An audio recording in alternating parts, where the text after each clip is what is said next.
Custo de vida, emprego e desemprego, cesta básica, tarifas públicas, salário mínimo. Agora, na Brasil Atual, a análise do DIEESE. Hoje com a Patrícia Pellatieri, coordenadora de pesquisas do DIEESE. Olá, Patrícia, bom dia. Bom dia, Marilu. Bom, vamos repercutir aqui uma fala do ministro da Economia, Paulo Guedes, né, de que é possível criar milhões de empregos se encargos trabalhistas forem zerados. O que você achou disso, hein, Patrícia?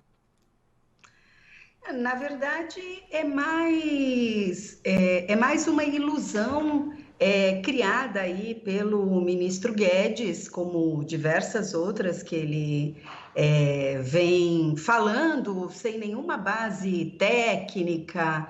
E essa é mais uma, porque mesmo entre os economistas liberais, e nós estamos falando aí do economista Marcos Lisboa, é claro que a desoneração da folha, ela não é um gatilho óbvio para a geração de empregos.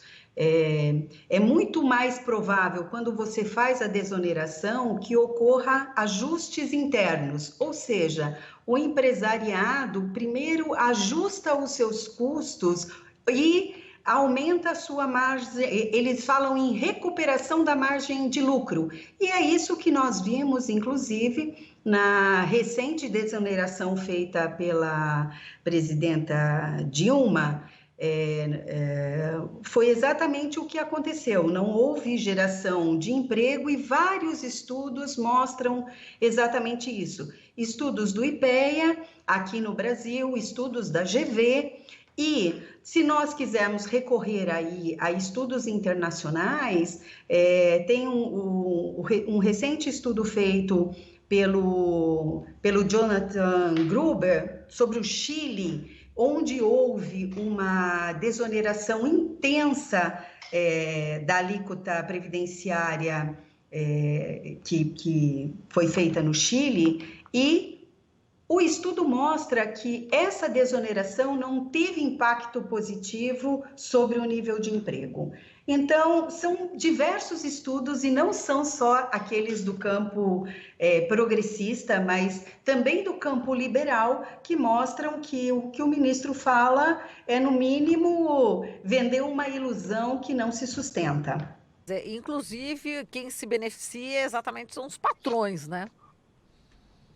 Sim, porque eles utilizam essa desoneração e falam descaradamente que é para fazer uma recuperação da margem de lucros. Então, tendo tido uma crise onde eles precisaram mexer na sua margem de lucro, ao ter a desoneração, o que eles fazem é recompor essa margem. Foi exatamente isso que eles fizeram com a medida adotada aí pela presidenta Dilma e falaram explicitamente. Então, não precisa nem de estudo.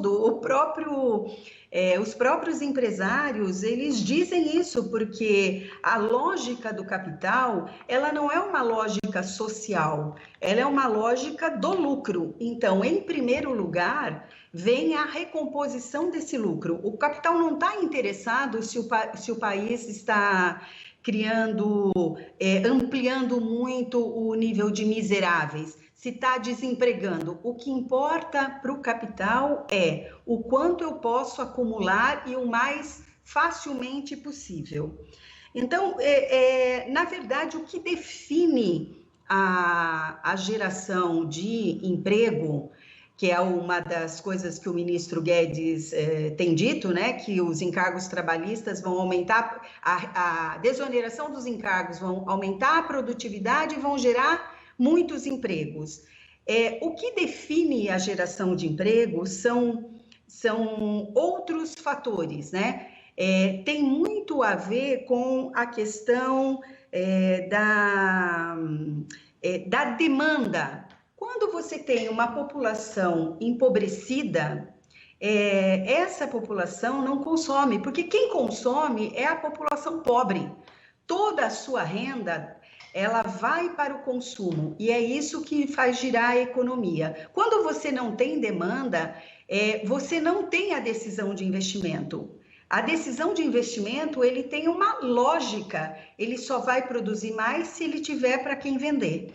Então, essa fala de que a desoneração ou a flexibilização trabalhista leva à geração de emprego, ela não se sustenta.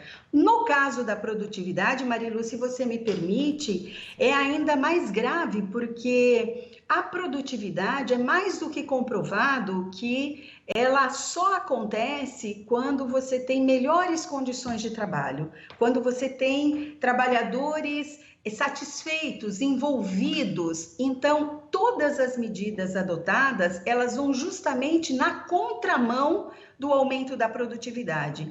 E vários estudos têm mostrado que os países que adotaram a flexibilização, essa insegurança no campo do trabalho, essa falta de benefícios, a produtividade tem despencado nesses países.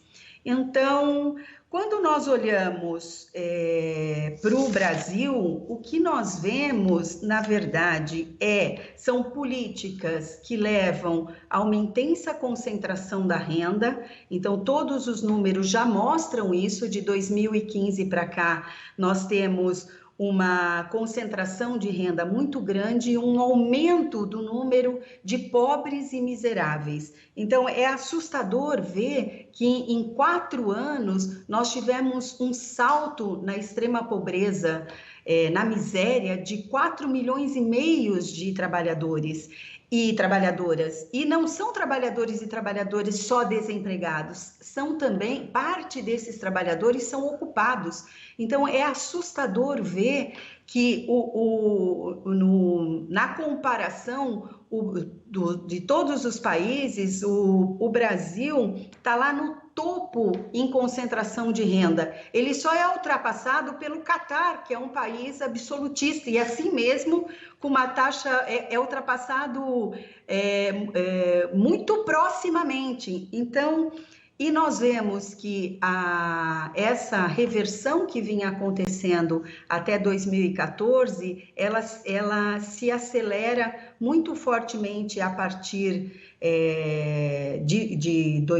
do final de 2014 para 2015, e hoje nós temos aí um topo da pirâmide, a classe A ganhando quase 39%, 39 vezes aquilo que ganham as classes D e E, que são aquelas que consomem. Olhando para isso, não há medida de desoneração que possa fazer o país retomar os seus empregos. Perfeito, Patrícia. Olha, muito obrigada aqui pela sua participação. Um grande abraço para você. Para vocês também. Até mais. Até mais. Falamos aqui com a Patrícia Pellatieri, coordenadora de pesquisas do DIESE.